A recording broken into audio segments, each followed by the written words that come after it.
Hello and welcome. Today I'm going to be looking at the infamous opening to the 1996 slasher film Scream. I'm Sandy Nicholson and this is Perfect Scares.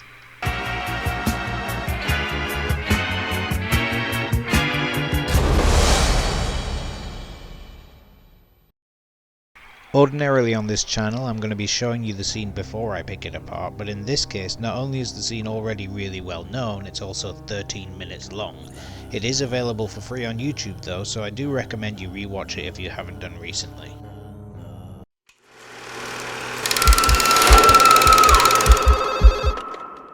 Hello? Believe it or not, today we're going to be talking about cauliflower, and more specifically the way that it relates to the three-act structure. Well, I think you have the wrong number. The three-act structure as a mechanism for both writing and analysing a story gets a lot of press. Some people call it the setup, confrontation and resolution, some people call it the pledge, the turn and the prestige, and some people call it the death of narrative cinema. What gets a lot less press though is the idea of a fractal three-act structure, and that idea brings us back to this stuff. Cauliflower is a fractal vegetable. Each branch is a distinct replica of the whole cauliflower, no matter how small you go, and we can use this as a metaphor for the three-act structure. Every act of a film should have its own three-act structure, and the same goes for every sequence, every scene, and every conversation. And nothing illustrates this more perfectly than Scream's famous opening scene. First there's the setup. Casey is at home, she's alone, she gets a phone call from someone she doesn't know. It's weird, but it's pretty innocuous. But look at the way that the swing's moving. It could just be the wind, but the leaves on the trees are perfectly still. Already we're given clues that someone is outside the house. Another thing we should talk about here is the efficiency of the scene. Every moment has at least two functions. She has to be making popcorn so that he can bring up the theme of scary movies that runs throughout the film. But the popcorn is also the secret weapon of the scene. It acts both as a visual clock to keep us grounded in real time, and also as a representation of the escalation of the scene. Its presence as a growing, bursting, burning thing keeps us on edge in a parallel crisis. Just look at the way the editing plays the first instance of a knife being seen against a growing pan of popcorn, and all of that is happening at the same time as introducing us to the layout of the house. That's the character, the theme, the threat, the location, and the time bomb texture all set up in the same minute of screen time. No. You never told me your name. Why do you want to know my name? I want to know who I'm looking at. What did you say? And with that we move into Act 2 of the scene. It isn't playful or annoying anymore, it's an actual threat. I want to know who I'm talking to. The very next thing we hear after entering the dangerous space is the barking dog, another clue that this isn't just an empty threat. Someone is outside the house. That's not what you said. What do you think I said? What? Hello? She's locking the doors, the music has kicked in, the mood has changed, the popcorn is growing. Then just as she's about to take it off the heat and solve one crisis... Listen, asshole! No, you listen, you little bitch. You hang up on me again, I'll gut you like a fish, understand?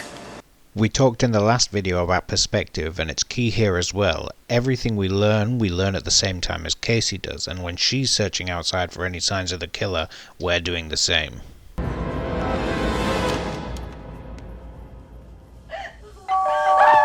The threat is no longer nebulous, they're at the door, they're coming for you. We even get a series of miniature reversals here. We're going to cover reversals at length in a future video, but essentially it's the quick turnaround between good news and bad news. I'm calling the police! She decides to call the police, but as soon as she tries... she reveals that her boyfriend is on his way, but no sooner that hope has been established... His name wouldn't be Steve, would it?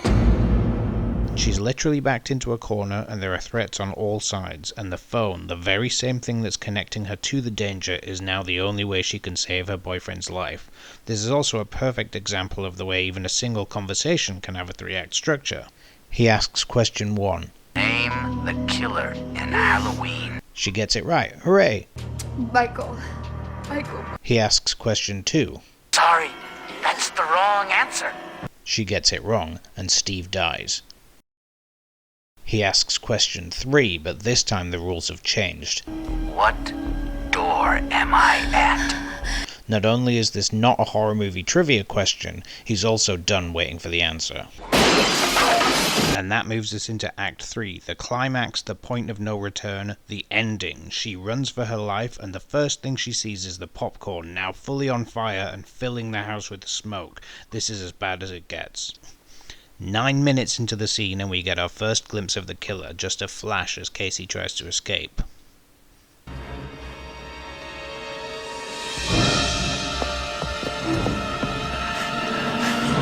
And here's the third and final reversal. She sees the car, she knows it's her parents, everything is going to be okay. Finally, in the last act, we can see an avenue of her escape, the dangling thread of hope that leads us to...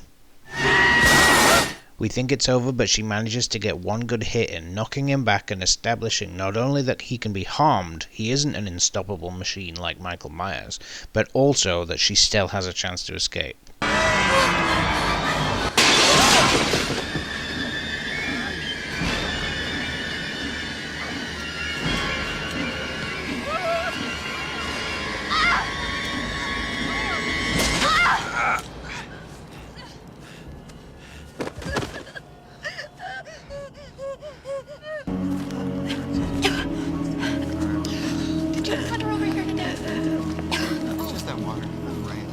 They look great, don't they? Her safety is within arm's reach, if only she could scream.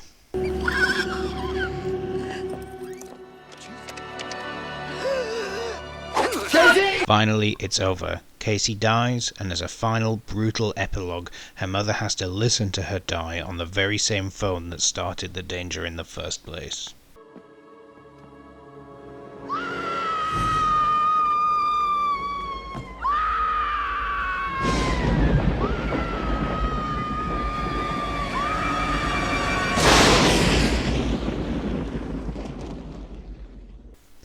And that's it for this episode of Perfect Scares. As ever, make a comment if there's a scene that you want me to look at. I read them all and I have a big spreadsheet full of your suggestions, so please get in touch.